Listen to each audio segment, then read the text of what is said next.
Ayo, that ending was nuts. Hangman Adam Page just burned down whose house? Swerve Strickland's childhood home, live on AEW Dynamite. This might have been one of the best endings I've seen on Dynamite in, I won't say ever, but I'll say it's been a while since I've come out of the show going, holy crap, I can't wait to see how this unfolds. Which is sad, because the rest of the show didn't make me feel like that. I thought the first 2 hours, and I do mean first 2 hours because this took place on the overrun, was a bore fest. And I'm not over-exaggerating when I say this. I fell asleep. I really fell asleep midway through the show. Luckily, I was watching on AT&T Uverse DVR, so I was able to rewind, catch what I missed, and then fast forward to the rest of the show. But I'm sorry, I don't care about anything on this show, which sucks because All In was an excellent show, which had a lot of great stories coming out of it that I thought Tony Khan was going to continue, or at least do something with it to keep my interest.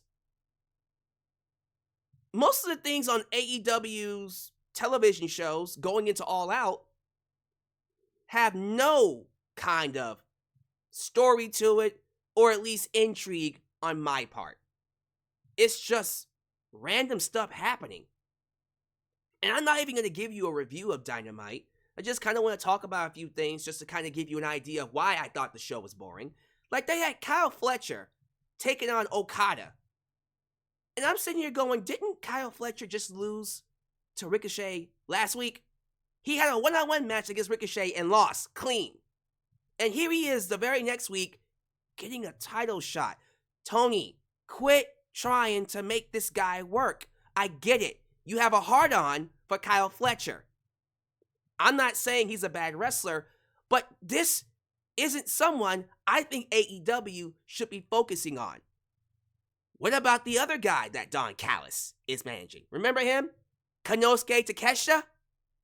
But apparently, he might be fighting for that Continental title at the pay-per-view, although it should be Claudio's since Okada and Claudio went to a draw.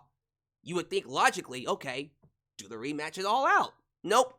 Instead, we're doing a random fatal four-way with random people being decided the day before on Collision. What? And Claudio, what's he doing? He's fighting for the tag team titles. What? Huh? What happened to the Acclaimed? I don't know. You tell me. They just do nothing with the Acclaimed. I don't know what FTR is doing. And now we're just having Claudio and Wheeler Yuta fight the Young Bucks. What? Like, it's so random. And none of this stuff is interesting at all. This feels like a glorified house show. Let's just get through it. Let's get it out of the way. And that's exactly why I've been saying, just get rid of All Out. If you're not going to put in the effort to make me care enough to spend $50, then don't do the goddamn show. You have All In. You don't need All Out. But it's their flagship show, or their flagship pay-per-view, I suppose. Okay, if you're going to have it, can you at least make me care about it?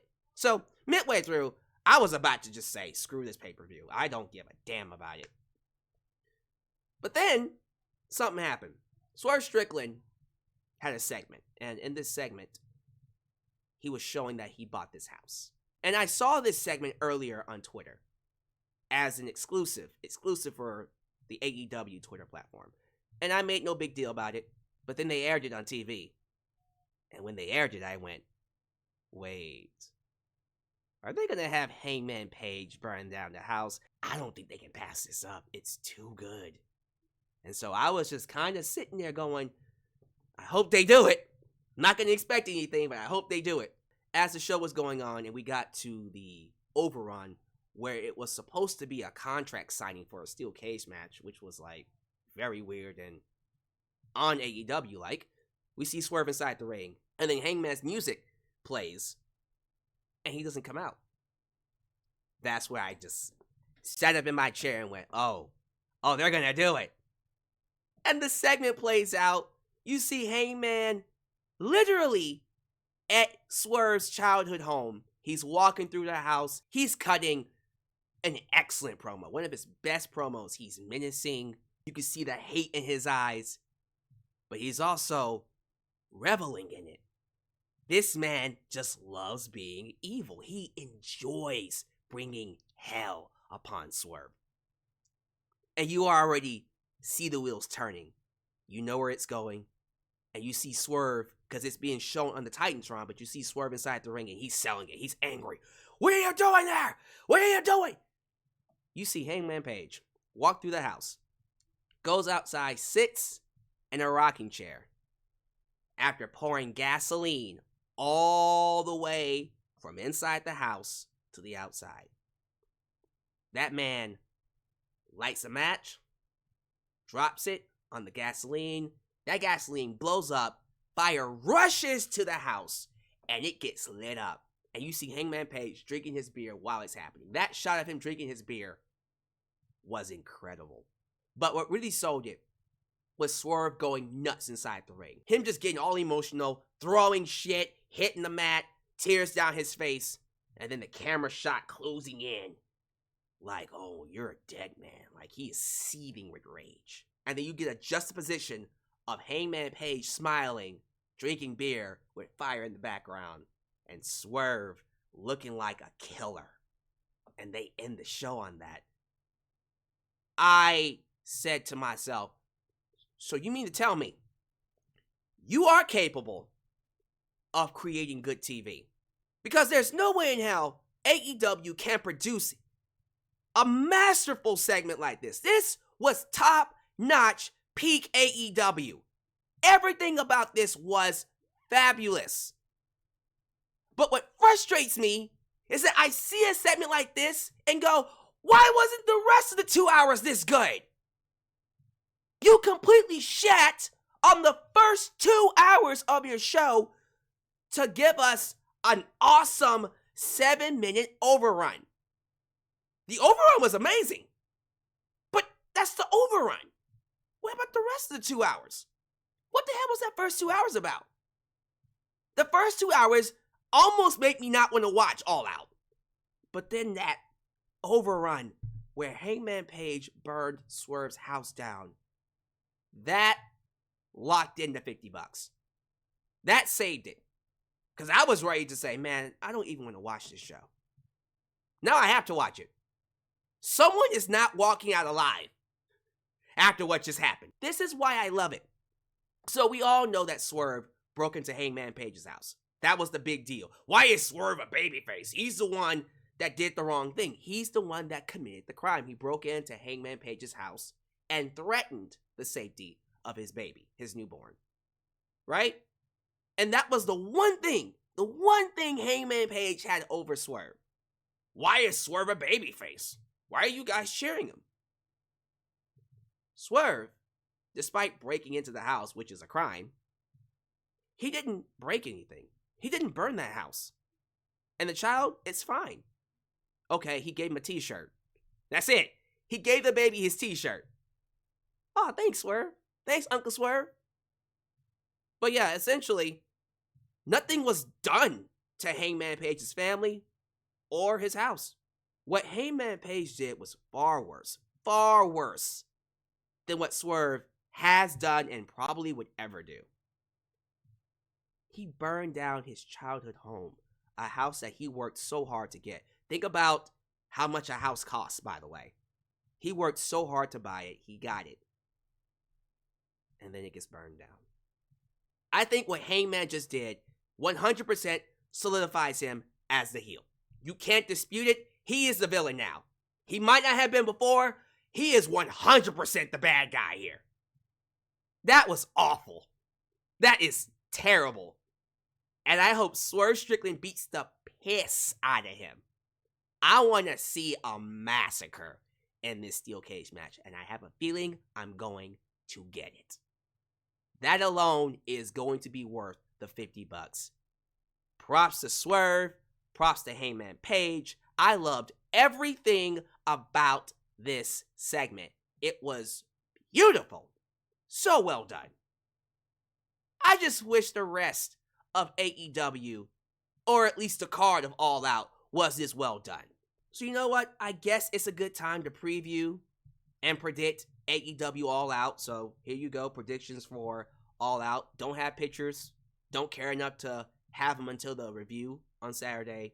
I'm just going to announce the matches and tell you who I think wins. We have MJF and Daniel Garcia. I would think for their first match, MJF wins. And then as they continue their feud, Daniel will get a victory eventually. Okada will retain the championship. It doesn't matter who these other three men are going to be. But it's a fatal 4-way for the Continental Championship. Okada will retain regardless. We got a CMLL Women's World Championship Chicago Street Fight. Jesus Christ.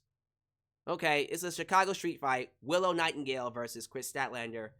This feels like the blow-off to their feud, so Willow wins. I would think. AEW World Tag Team Championship match. Young Bucks versus Claudio and Wheeler Yuta, the BCC. I guess the Young Bucks retain. They haven't been appearing as much. I would think you would take the belts off of them, but I don't see Claudio and Wheeler being the ones that do it.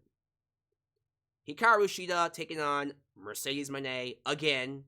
Don't know why we're not doing anyone else. I mean, I saw that fatal 4-way to determine who fights Mercedes. You had Thunder Rosa in there. You had Queen Aminata. I don't know why you didn't go with her. I forgot the other one, but I know it was Thunder Rosa, Queen, Hikaru Shida, and someone else. Whoever that fourth one was, doesn't matter. I would have gone with Queen. That would have been a great match, but they went with Hikaru Shida again, although Mercedes beat her once before. But they're going to say, since Camille is gone, it makes the match a bit more special. Sure, okay. So we'll see what they do here. Mercedes retains. She's not dropping that belt to Hikaru Shida, I would think. One of the matches I am looking forward to is Will Ospreay versus Pac. That's going to be probably a classic match because it's Ospreay and Pac. Ospreay retains because we can't take that belt off of Ospreay before we get to Ospreay and Ricochet. The match that shouldn't be the main event, and it better not be, as much as I love Bryan, this match ain't it. AEW World Championship match, Bryan Danielson versus Jack Perry. Bryan retains. Not going to entertain anything about Jack Perry taking that belt off of Bryan. That would be stupid. The only reason we're doing this match is because we all know Jack Perry is going to get a big reaction in Chicago because he got CM Punk fired. They are either going to love him or hate him. Probably both. We'll get some CM Punk chants and fuck CM Punk chants. I get it. I get why he put Jack Perry in this spot. I just feel like it's way too soon, and honestly, it's not a match I want to see. It's just not. But whatever. I'm not going to lose sleep over it. Bryan's going to beat him, and we move on. What needs to be the main event? What has to be the main event?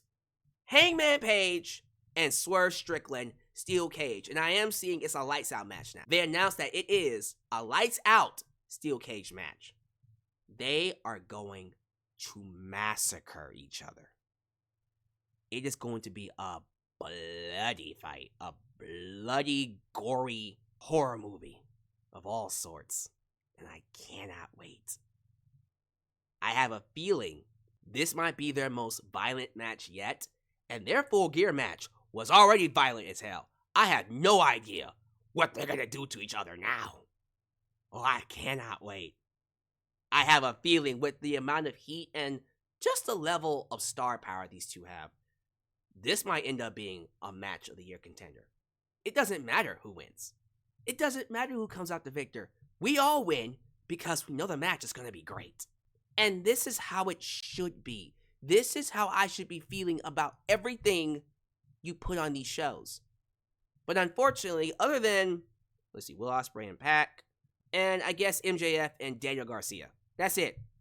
Other than those two matches, the rest of the card is just whatever to me. This main event is what I want to see more of AEW. Just two men or women who cannot stand each other and want to rip each other's heads off with long-term storytelling, with legit reasons to get behind one or the other, and just give me a good match. Everything they've done with Swerve Strickland and Hangman Page is exactly what we need to see more of from AEW, and I hope we get it in the future. So there you go. That's my preview and predictions for All Out. I hope you guys enjoyed the video. Give me your thoughts about what you saw this ending. If you haven't, please go watch it and then come back to give me your thoughts. And I guess I'll see you this Saturday for All Out, the live stream. Hopefully so. Until then, thank you all for watching. Do all the YouTube things. Like the video, subscribe, and click that bell to catch all my content when it comes out. Follow me on social media, Facebook, Twitter, Instagram, TikTok, and donate using PayPal, Patreon, Cashapp, and Venmo. I love you all, and I will catch you guys next time right here in Alyx's World, the place that is, was, and forever will be a safe space for wrestling fans like you. See you in the next video. Peace.